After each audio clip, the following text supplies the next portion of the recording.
Шыға бере, ападала дұшқа көріп қойды қаққа жүрген гүл бар. Ой, жаным, шабаларыңыз. Азат келеді. Талай таңда атырсың, ұлтабызды батырсың. Басқасын қайтем китайский шлепін қатырсың үйленем. Құтты қалай бар, нормально? Нә үйде жүрсің, жұрттың өріне ақ Құтты Құдай қаласа. Келіншегің ру не? Білмеймін дейсің. Точно тикші емес апыр.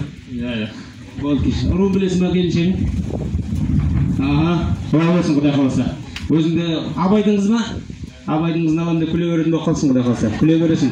Уақыт өтеді, абайдыңыздың қандай екенін біле бересің. Біраз жылдан кейін артынан ереп жүре бересің. Мынау мен келіншегім тіни ғой, негізі қайын жұртым болғаннан кейін өсіп айтып жатырмын. Әзілдеймін кейде. Қайыным болады екен бір жерде.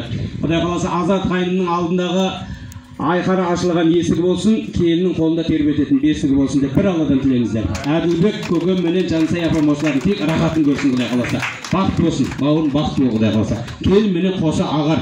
Құдай етегіне берсін, жетегіне берсін. Айналайын ағайын, қасиеттім, көңілдеріңіз дәл бүгіндей тасып өтсін. Әдекеңнің мына беташар тойын бәріңіздің отбасыларыңызға нәсіп етсін. Той көріңіздер. Балтагүлге тек тойға келейік Құдай қаласа. Рахмет. Келін мен бала банкі үйге қалғандарыңыз биге деген ба? Палау жібереміз енді Құдай қаласа. Тамақтарға да беріңіздер. Той бастаңыздар. Тойға бүгін жібер музыканы Сейіт Құлбарак. Келінге рахмет, айналайын. Екі келінге де рахмет. Ортада банкіге еге болыңыздар, адам жұрттың бәрін соңға да бермей ана банкіні. Аналар бамбиде дейін деп тұр банкіні.